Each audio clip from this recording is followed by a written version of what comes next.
Esta es la predicación correspondiente al domingo 12 de marzo de 2023 de la Iglesia Cristiana Cristo Viene de Algeciras.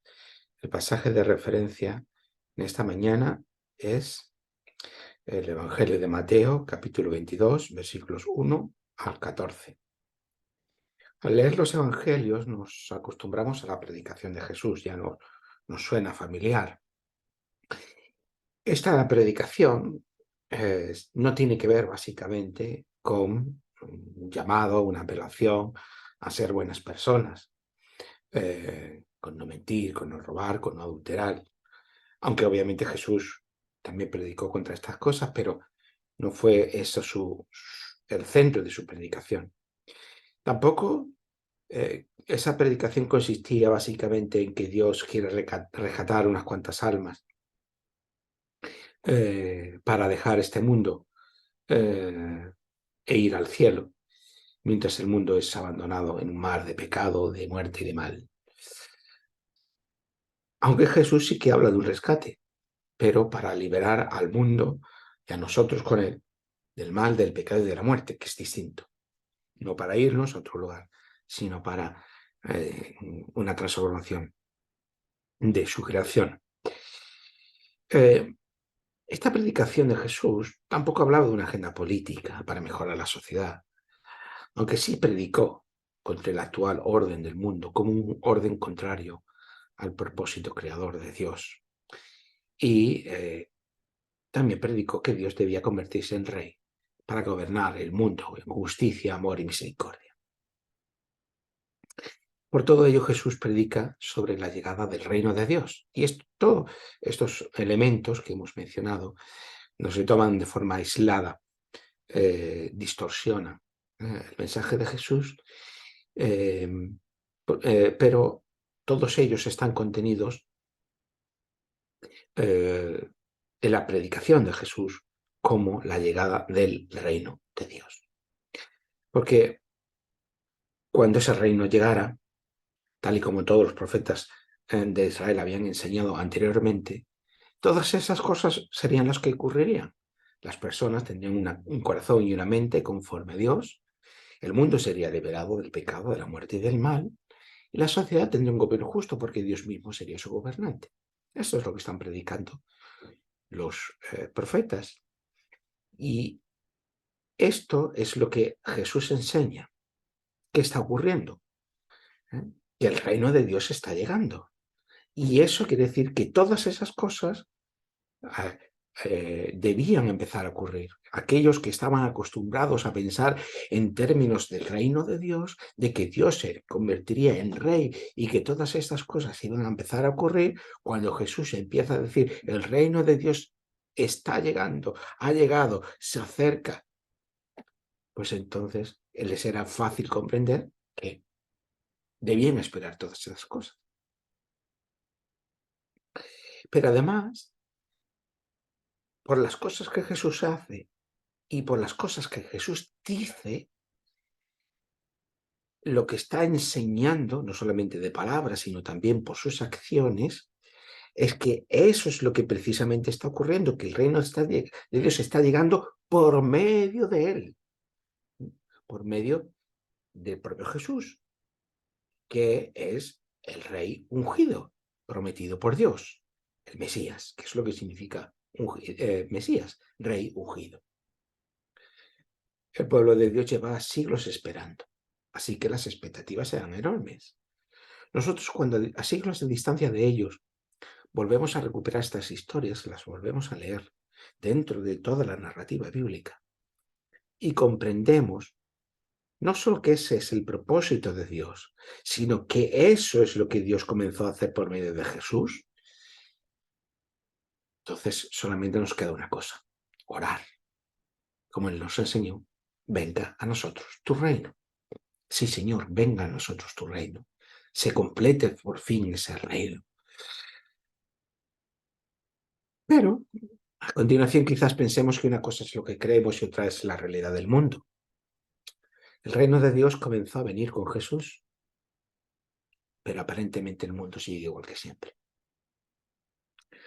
Quizás también pensemos que este maravilloso mensaje pues ya no puede ser comprendido por las personas del mundo moderno, porque supuestamente las personas del mundo moderno nos hemos acostumbrado a pensar en términos científicos, en términos históricos, y que por lo tanto eso es una comprensión del mundo que ya no nos vale, ¿no? Eh, Quizás pensamos que la gente pues ya hoy no puede creer que Dios, si es que existe, pues realmente se interese por el mundo y que en algún momento vaya a transformar completamente su creación para que tengamos un mundo completamente nuevo, porque no contemplamos el mundo así.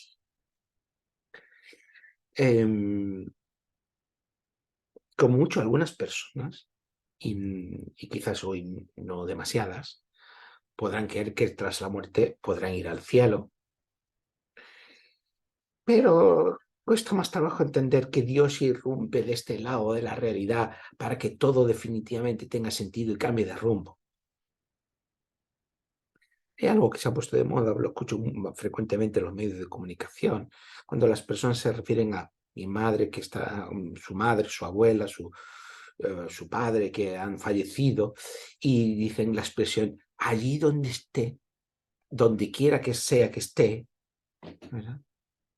Pues allí pues me dará fuerzas, me anima, lo que fuere, ¿no? Esa creencia vaga en una pervivencia tras la muerte, lo que muchos hoy podrían seguir asintiendo, ¿no? Algo, bueno, no sé qué, ni dónde, ni cómo, ni por qué, pero algo habrá. Pues estas son ideas muy antiguas. Así que de esto que estamos un ejemplo, pero podríamos poner otros muchos ejemplos, ¿no? Eh, Así que esto de que las personas modernas no son capaces de creer en algo porque se haya dicho hace muchos siglos, pues es algo bastante falaz, algo bastante que no se corresponde con la realidad. Las personas están dispuestas a creer en primer lugar y en principio, como algo dado por sentado, aquello para lo que la sociedad los prepara para creer desde que nacen. Claro, en nuestra sociedad occidental llevamos varios siglos que se nos prepara para creer que mm, el mundo está encerrado sobre sí mismo y que está regido por unas de leyes autocontenidas que funcionan solo, diríamos, ¿no? Entre comillas. Y que, bueno, Dios, de existir, pues estará allí lejos en un lugar que nadie sabe muy bien qué es, y que la mayor parte de las veces nos podemos olvidar de él porque realmente no tiene una incidencia real en este mundo autoclausurado, cerrado sobre sí mismo. Esta estructura del mundo es la que damos por sentado, eh, por lo menos en Occidente. Claro, desde ese punto de vista, creer que Dios actúa en el mundo parece algo imposible, ¿no? Pero aunque la gente está más dispuesta a creer aquello que es coherente con la cultura a la que pertenece, aquello que se nos enseña desde que nacemos por diferentes instituciones, diferentes patrones de pensamiento y de comportamiento, esta cultura no es inamovible, puede cambiarse. Así que estas ideas presupuestas que damos por sentado pues son ideas que debemos cuestionar. De ahí la importancia de que la Iglesia encarne una predicación lo más fiel posible al testimonio de la Escritura. Porque cuando predicamos no solamente transmitimos un discurso, sino que también nos configuramos una serie de patrones de pensamiento y de comportamiento.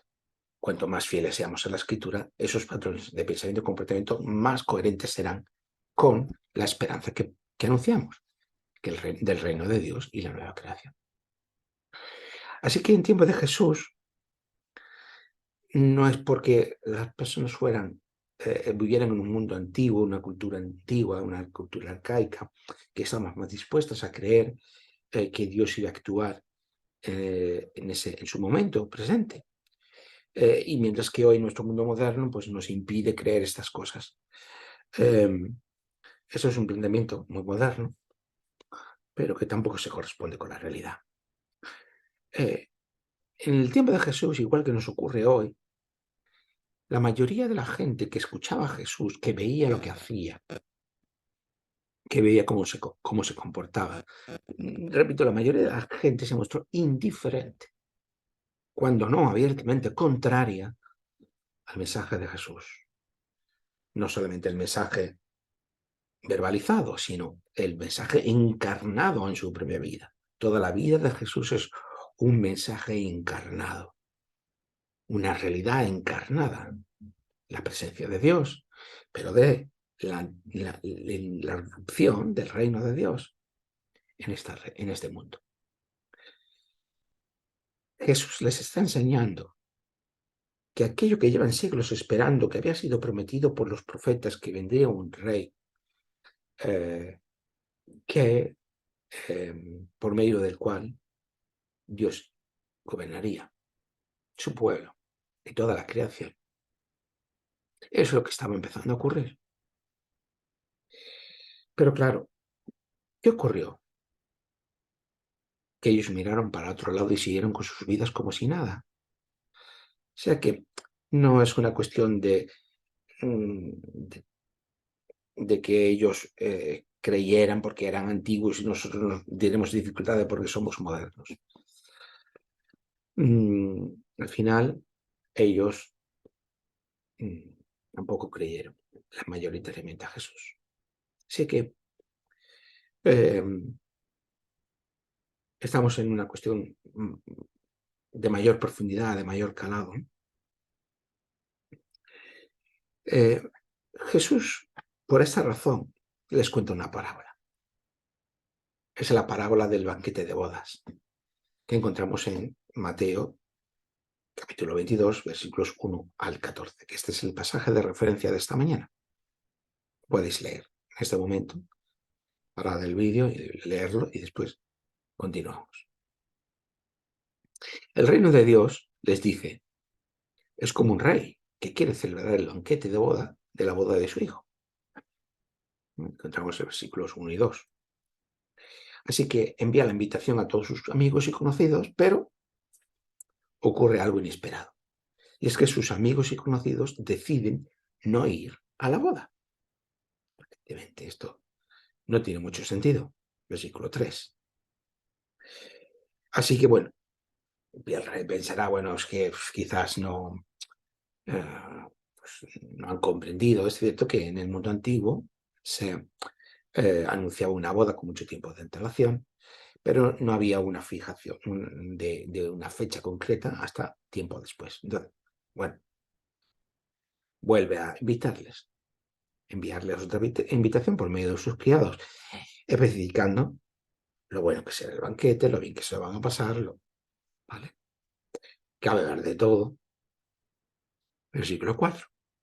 Pero los invitados, como diríamos hoy, pasan de la invitación y siguen sus quehaceres como si nada. Versículo 5. Incluso ocurrió algo más trágico, y es que a los sirvientes o los criados que llevaban la invitación en nombre del rey, algunos los apalearon, incluso llegaron a matarlos. Versículo 6. El rey se monta en cólera. Ya no solamente es que no respondan positivamente a la invitación, sino que a aquellos que llevan el mensaje del rey los asesinan. Esto es, hasta aquí podríamos llegar. Así que envía a los soldados para acabar con ellos y quemar la ciudad. Versículo 7. Sobre este versículo desconcertante después volvemos en un rato. Después de esto, el rey tomó una drástica decisión y envió de nuevo a sus criados para invitar a todos aquellos que se encontraran en el camino sin hacer acepción de personas. Bueno, ya no los iguales del rey no han querido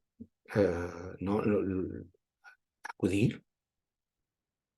Bueno, pues manda a los criados y que cualquiera que se encuentre por el camino que lo haga entrar. Y además, sin hacer acepción de personas. Están todos invitados por igual. Los criados hacen como les manda el rey y el salón de bodas pues se llena de gente a rebosar. Versículos 8 al 10. Aunque los criados fueron invitados fueron invitando a todos aquellos que se encontraron por el camino, sin hacer acepción de personas, como decíamos antes. Hay que entender que a una boda hay que ir adecuadamente vestido. Obviamente nadie va a una boda de cualquier forma, como si fuera a la playa, como estuviera cómodamente en su casa. Así que, una vez en el banquete, el rey se encuentra a un invitado sin traje de boda. El rey le pregunta el motivo, pero este invitado se niega a contestarle. Así que el rey pide a los criados que, bueno, este hombre no puede estar aquí, échenlo ustedes fuera de la boda. Versículos 11 al 14. ¿Qué significa la parábola? Hemos dicho, ¿no?, que ante la indiferencia que causa el mensaje de Jesús de que el reino de Dios está llegando, Jesús cuenta esta parábola. Que es una parábola que nos sirve tanto a nosotros hoy en nuestra sociedad, nuestra cultura moderna, como en aquel momento. Es que el rey es Dios en la parábola, ¿no? El rey de la parábola es Dios. Y la invitación al banquete de bodas es la invitación a entrar y a participar en su reino. Los criados son los profetas que Dios ha enviado para extender la invitación, para hacer llegar la invitación, en primer lugar, a su pueblo. Los invitados que rechazan en distintas ocasiones la invitación de Dios, hasta maltratar y matar a esos criados que se representan a los profetas, son los dirigentes de Israel, que han rechazado una y otra vez a sus profetas y que se han mostrado indiferentes a su invitación. Dios está invitando una y otra vez a su pueblo a participar de su reinado. Sin embargo, una y otra vez, el pueblo de Israel, por medio de sus dirigentes, rechaza esa invitación, y no solamente rechaza esa invitación, que a los profetas que están trayendo esa invitación los está apaleando, rechazando, abandonando, incluso en algún momento matando. Jesús, que está enseñando que el reino de Dios está llegando, está advirtiendo en este caso a saduceos y a fariseos. Tenemos una parábola anterior que tiene un mensaje muy similar, justamente antes en el capítulo 21, que precisamente hace referencia a estos, a saduceos y a fariseos, ¿no? A sacerdotes y a fariseos. Pues está advirtiendo a Israel, a los dirigentes de Israel, en este caso de Judá, que se muestran indiferentes a la predicación y las acciones que Jesús está haciendo, que aunque ellos inicialmente han sido invitados al banquete del reino de Dios, porque se están mostrando indiferentes, cuando no abiertamente hostiles, esto es algo que va a tener consecuencias. Y son dos cosas distintas. Una cosa es que la invitación que Dios hace sea siempre una invitación en términos de gracia, de amor, de misericordia, sin méritos ni condiciones. Y otra cosa es que el rechazo de esa invitación tenga en sí misma sus propias consecuencias. Tenga en sí mismo, el rechazo de Dios siempre tiene unas consecuencias para aquel que ejerce ese rechazo. Porque Dios es no solamente el autor de la vida, sino el sostenedor de la vida, el sostener de la vida. Y por lo tanto, obviamente, si cortamos ese vínculo, pues eso supone unas consecuencias. El pueblo de Dios mayoritariamente vuelve la espalda a Dios. Así que ese versículo 7 de la parábola que dice que el rey manda a sus soldados para castigar y para quemar la ciudad, es una referencia implícita a la consecuencia que va a sufrir Jerusalén. Jerusalén, siglo 70 después de Cristo, va a ser arrasada por el Imperio Romano, porque por no haber escuchado y haber creído y haber confiado en la enseñanza de Jesús de que el reino de Dios estaba llegando con él, y siguieron pensando que el reino de Dios estaba por llegar, prestaron oídos a otros mesías, a otros supuestos mesías, que se levantaron en armas contra el Imperio Romano y pues el Imperio Romano pues, actuó reactivamente en consecuencia, destruyendo completamente la ciudad de Jerusalén en el año 70 después de Cristo.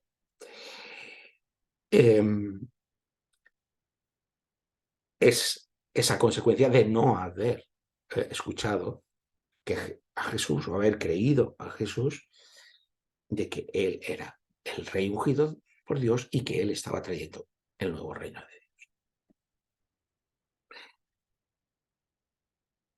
Así que Dios invita a los gentiles a formar parte de su reino, representado por aquellos criados que salen a los caminos a invitar sin distinción a todos aquellos que se encuentren. Así que a partir de ahora el pueblo de Dios es la unión de judíos y gentiles en un único pueblo. Y somos invitados para participar de su reinado. Ahora bien, como hemos dicho antes, aunque todos han sido invitados sin hacer acepción de personas, y la invitación de Dios es una invitación que se extiende a todos por igual, por gracia, sin méritos ni condiciones. Eso no quiere decir, como ya hemos visto implícitamente en la referencia a los hechos del año 70 después de Cristo, no quiere decir que uno puede ir a una boda vestido de cualquier manera, ya lo hemos dicho anteriormente. Siempre que vamos a una boda, tenemos que ir adecuadamente. También la boda del reino de Dios, hay que ir vestido adecuadamente. Hemos visto cómo en la parábola, o algunos hablan de dos parábolas, pero la segunda parte de la parábola, alguien es excluido porque no va vestido adecuadamente. Para poder entender esto bien, correctamente, necesitamos entender lo que significa el vestido aquí. Y para eso nos ayuda Pablo. Nos ayudará a entender esto un poco mejor. En Pablo, el vestido, el apóstol Pablo me refiero, el vestido es símbolo del nuevo cuerpo resucitado. Lo leemos en Gálatas 3:27. Pues todos los que habéis sido bautizados en Cristo, de Cristo habéis sido revestidos. Por eso el apóstol puede decir que ya no hay distinción entre judío y no judío, entre judío y gentil, ni entre esclavo y libre, ni entre varón y mujer. En Cristo Jesús sois todos uno. Ahora, para poder participar del banquete del reino, debemos ir adecuadamente vestidos y debemos ir vestidos de Cristo. Y porque estamos revestidos de Cristo, ya no las distinciones anteriores ya no son vigentes. No hay judíos ni gentiles, hay un único pueblo de Dios, no hay esclavos ni libres, no hay varón ni mujer. Todos somos uno en Cristo, en el Mesías, estamos revestidos de él. Y porque sois de Cristo, dice Pablo, también sois descendientes de Abraham, estamos unidos al pueblo de Dios, y por tanto sois herederos, según la promesa que Dios hizo a Abraham, de ser de bendición a todas las naciones. Nosotros somos cumplimiento de esa promesa. Estamos unidos a Cristo, revestidos de Cristo, pertenecemos al pueblo de Dios, herederos de las promesas de Dios a Abraham. Y en 2 Corintios, capítulo 5, versículos 3 y 4, dice, y suspiramos anhelando ser sobrevestidos de esa nuestra morada celestial, dando por supuesto que seremos revestidos y no despojados de ella. En verdad, a los que vivimos en esta morada corporal nos abruma la aflicción, pues no queremos quedar desnudos, sino ser sobrevestidos de modo que lo mortal sea absorbido por la vida. Es decir, el cuerpo de la resurrección es como un vestido que nos ponemos sobre este cuerpo mortal que va a absorber esa condición de mortalidad por una condición de vida plena. Por lo tanto, vemos como Pablo nos explica, ¿no?, que el vestido tiene que ver con el cuerpo de la resurrección porque estamos unidos a Cristo, estamos vestidos de Cristo. Para participar del reino de Dios no podemos ir vestidos de cualquier manera, sino que necesitamos ir revestidos del Mesías. De manera que unidos por la fe al Mesías, pertenecemos a la descendencia de Abraham y heredamos las promesas de Dios.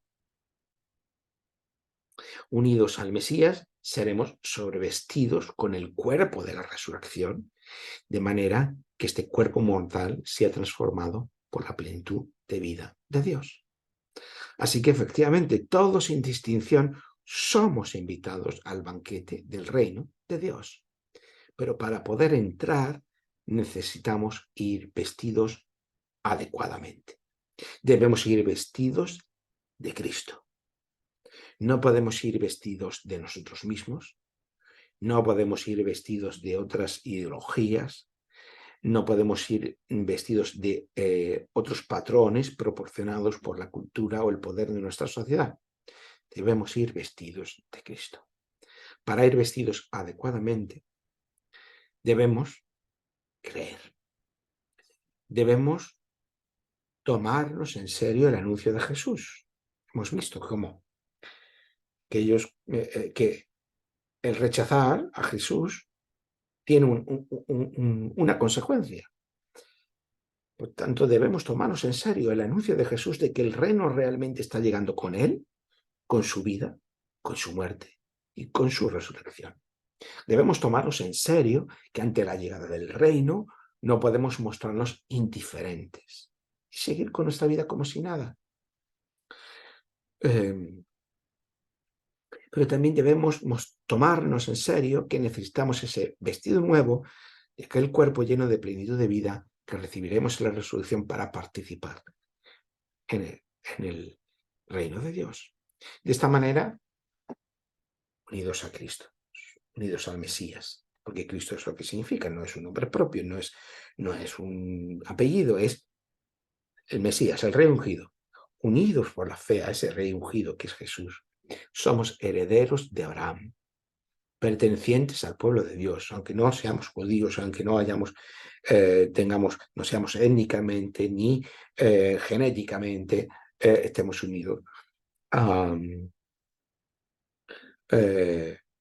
pueblo judío, ni tampoco que estemos circuncidados, porque estamos unidos al Mesías por medio de la fe, somos herederos de Abraham.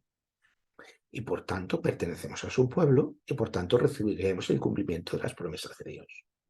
Así que necesitamos creer que Jesús es el Rey ungido de Dios, por medio del cual está trayendo su reinado a este mundo. Sin embargo, esta fe que nos une al Mesías no es solamente algo que creemos en cuanto a una información, como una creencia. Es mucho más que solo asentir afirmativamente a este mensaje, sino que también es confiar. Es confiar y es descansar que efectivamente Dios realmente se ha acercado a Jesús y que volverá a nosotros en plenitud, que sus promesas son ciertas y que se cumplirán a su debido tiempo. En todo esto tenemos que descansar.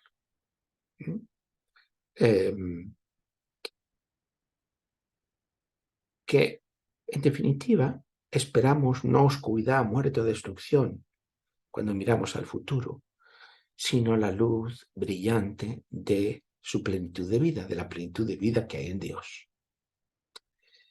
Por último, esta fe que nos une al Mesías es también fidelidad y es también lealtad, porque en medio de nuestra sociedad y nuestra cultura estamos llamados a encarnar un testimonio fiel a este Rey que nos envía para invitar a otros a participar del banquete del reino. Así que nuestras vidas se convierten unidas por medio de la fe al Mesías, que es Jesús, se convierten en una encarnación de las promesas de Dios, de esa realidad prometida de Dios y, por tanto, tenemos la responsabilidad de invitar a otros a participar de este reinado de Dios. Que así sea.